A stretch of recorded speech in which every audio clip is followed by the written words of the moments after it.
165 pounds. Great to see Andrew Howe. Injured earlier, a hamstring, and he's back. NCAA champion from last year. He'll go up against Colt Sponseller from Ohio State. Let's hear from them. And we will in just a moment as we see how Howe goes to the finals. Had a close one in the semis against Jansen, 3-2. Sponseller all the way from the #2 seed, just as expected. Now we can hear from our finalists. Andrew, great victory. You're back from an injury and you're wrestling tough. So are you prepared to win another national title this year? Yeah, I am. You know, I had that injury and been recovering from it the last few weeks, and I feel like I haven't missed a beat though. Been getting a lot of good workouts in, and I'm feeling great, and I'm ready to make a run for another Big Ten championship and a national title. Colt, great match, and you're wrestling a familiar person. You wrestled Andrew Howe in the finals last year. What's going to be different about this match? Well, you know, when me and Andrew wrestle, it's really a brawl. I mean, we're two guys that like to get in each other's faces, have good conditioning, just like to duke it out. And I mean, I just need to not make mistakes. Last year, I mean, 1 or 2 mistakes here cost you the match, and that's the way it is in Big Ten. And when you get down to the NCAA tournament, you just minimize your mistakes, go out there and wrestle your best positions, and I mean, just score points. And when you've got 2 warriors on the mat like us, it just seems like a knockdown drag out. These 2 warriors, there's Colt Sponseller. He dropped a 4-2 decision last year to this man in the Big Ten Championships, Andrew Howe, who as a freshman was the NCAA runner-up. Last year as a sophomore, the champion. And so they meet again for the Big Ten Championships. Andrew Howe from Wisconsin. Colt Sponseller, Ohio State. Well, Colt Sponseller is exactly correct. These matches have been wars, and go right down to the end. And I like it when one of these guys gets an early takedown, because it's not an indicator of what the match is going to be like, but it just opens the whole can of worms up. And a lot of times they'll spend a lot of time in this head, hands, defense position, ear to ear. They won't really get to the angle, but if one of them gets an early score, it gets fun real quick. Absolutely. Andy has great offense, though. When he actually pulls the trigger, it's perfect. You know, he gets great penetration, he gets great angles, and once he gets the leg, he finishes pretty strong usually. Yeah, that's a signature of Wisconsin wrestlers over the years. I mean, Barry Davis, you know, Donnie Pritzlaff here, when they got in on the leg, it was 2. Absolutely. Same leg. Lee Kemp, all right. I mean, talk about a match made in heaven. Andrew Howe and Donnie Pritzlaff. I mean, they obviously, they not only look alike, but they wrestle similar, and it's been a great marriage between those 2. Andrew Howe from Cedar Lake, Indiana, but spent a lot of time on the road going to the Overtime club headed up by Sean Bourmet in high school. He'd drive 45 minutes to an hour and a half one way just to wrestle 3 times a week at Overtime. Well, there's some great coaches there at that Overtime. Ed Geezy, all the guys that have world experience and great people. There's Donnie Pritzlaff, 2-time NCAA champion of Wisconsin. Now on the coaching staff of Barry Davis. Wisconsin perennially now contending for the top echelon of the Big Ten championships. And what a job Barry has done with Wisconsin here the last few years. I mean, they got their a top 4 trophy last season, of course. Coach of the Year, National Coach of the Year. Yeah, and he's just done a nice job. His staff has done an excellent job of complimenting Barry's qualities as a motivator. There's nobody more excited in the corner, excitable, yeah, than Barry. But just one of the most positive people that you'd ever want to meet in your life. Went through some personal tragedy last year, you know, losing his brother, and his team really responded here with giving him the team trophy.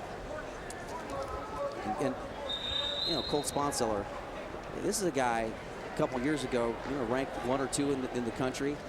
In one of the tougher weight classes, more balanced weight classes. 30. But Howe's been able to separate.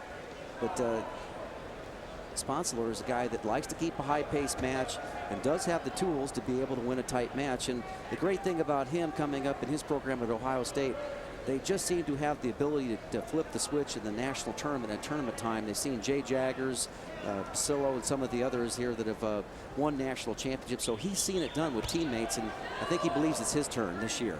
Yep, that was a great shot by Howe. Just didn't, you know, the timing was there. He was in, but just didn't have the right angle to come up with the score. There's Tom Ryan. What a wonderful job he's done at Ohio State. And he really is rebuilding. He had so many injuries. He expected to have a bit different of a lineup for Ohio State this year. But injuries, a couple of wrestlers that left the program. But he's a program builder. And, you know, Ohio State will be back close to the top here in the near future. Sponseller putting the leg in. Howe coming right up to his feet. Sponseller a little bit high. Yeah, he is high. And you got a guy like Howe who's pretty... He's able to leg lace there, stay in the top position. He's got it tight, though. He's got it tight, but Howe is been able to pull his head out of that. Better than the reversal, so Sponseller does a nice job of giving up only one to Andrew Howe. Andrew Howe had a closer than anticipated match in the semifinals against Aaron Jansen from Iowa. Aaron Jansen is a guy who's come out of nowhere in this weight class. Has been wrestling pretty competitive in the last couple of months. Well, when you have a room that's competitive like that, like the Iowa room, you know, you just sort of step up because everybody else is. And, you know, you kind of get pulled along and you see your teammates, you know, being champions and you want to be one too. You just never know where Barry Davis is going to be in his matches. But, and so, you know, we kind of play a where's Barry game. He's in the front row. There, yeah. Right and our camera, we have great camera operators, and we're going to find Barry. And because he's just too entertaining to not see during a match. As you said, he's done a great job at Wisconsin. Last year's National Wrestling Coach Association Coach of the Year. Great honor. Barry's worked very hard to build that program and surrounded himself with great coaches. Donnie, incidentally, Donnie Pritzloff has won on every level. He was a junior world champion. 20 and under age group was third of There's Barry. Davis in the crowd. He's not down on the mat side. That's Barry Davis being one of the crowd. A couple of rows up right behind the head table. That's the end of the second period. We'll go to the third period. Andrew Howe out in front, 1-0. Tom Ryan is a two-time All-American at Iowa. And Barry Davis is a three-time NCAA champion at Iowa. I got a funny story about Barry. You know, he has a memory that goes back 30 years in wrestling. I'm sitting next to a teammate of mine, and he knew who he was, and he mimicked his style. He said, "This was your style. You had duck feet out." It was Randy Conrad, a teammate of mine, and he basically mimicked his style, just had us cracking up. He's got a great memory for styles of the sport, and that's why he's been an effective coach. Jim Lee, why is Barry in the crowd and not on the mat? You know, I think, I know this because these coaches like Donnie and Frayer work more closely with the athletes. So they want the athlete that has the coach that spends the most time with them in the corner. Well, my coach was Coach Harold Nichols, and he told me he put my grandma in the corner if it helped me win. Legendary coach Harold Nichols, Iowa State, who Jim Gibbons succeeded at Iowa State. NCAA champion wrestler and coach Jim Gibbons, along with Lee Kemp, three-time NCAA champion, three-time world champion. You're listening to two of the best. Analyze the action here on the Big Ten Network for the Big Ten Wrestling Championships, presented by Cliff Keen Athletic. Now doing his best here to go ahead. Oh, nice roll through there by Sponseller. Cut the riding time. No riding time advantage. It's 1-1. There's 1 minute left in the third period and regulation. If it stays like this, we'll go to overtime. You see this so many times in this weight class where guys, they have a difficult time to getting to each other's corner. They can't, difficult time to get that corner shot off. There's a 2-on-1 by Sponseller. That's a technique that you can get to the corner with. Getting off the left-hand side, but notice how Howe squares up so well. Circles, retreats, then comes back forward.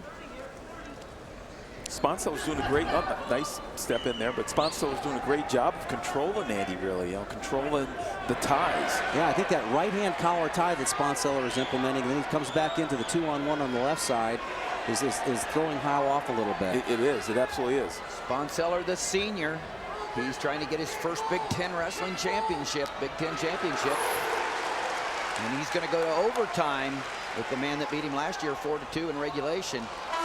So we go a step further for the West Holmes High School product from Glenmont, Ohio. Sudden victory, 1 minute goes on the board. Tim Shields from Apple Valley, Minnesota is the head official. He brings them to the center. The whistle's blown. And the first wrestler to score will win this match and be the Big Ten champion. And if they don't score in this minute, we'll bring you up to speed on what the next steps are in the overtime. Good double leg attempt there by Howe. And Sponseller was able to go ahead and get to the collar tie on the right-hand side and then follow it up with the 2-on-1 on the left. Now he drops Here it into is. the shot.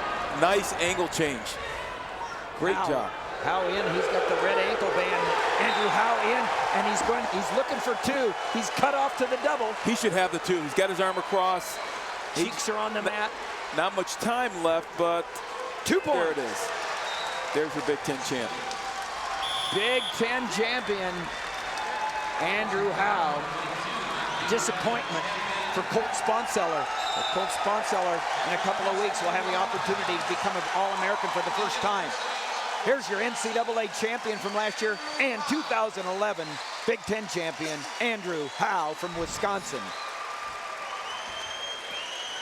Wisconsin fans up on their feet. An appreciation for this young man. Snapped a hamstring, and now he's back. What a courageous comeback. Let's go to Jim with Andrew. Well, Andrew, Big Ten championship, but you knew it was going to be a war out there with Sponseller. And tell me about your last shot there for the championship. I think it came off a hard fake, and I jumped on that front head, and his leg was close to his head, so just ran it down. And I tell you what, you look like you're full speed, completely healthy with that leg, and you're looking pretty tough out there. Yeah, thanks. You know, I feel like I haven't missed much being out, and feeling great. I'm ready for Philly. All right. See you in Philly. Okay, thanks. Take care. Back to you, Tim. Great action here, as you can see that he's in tight. All he's got to do now is just get that arm across, and which he does. And once he gets that across, it's just a matter of time before the official scores the Andrew takedown. Howe from Wisconsin wins the Big Ten championship at 165. And there's Barry Davis. Says, yes, sir. Absolutely. Gives the fans in the stands some high fives. And another Badger Big Ten champion, and Barry Davis, Mr. Excitement. And we'll be back at 174 pounds for more excitement. Freshman Ed Ruth from Penn State will try to give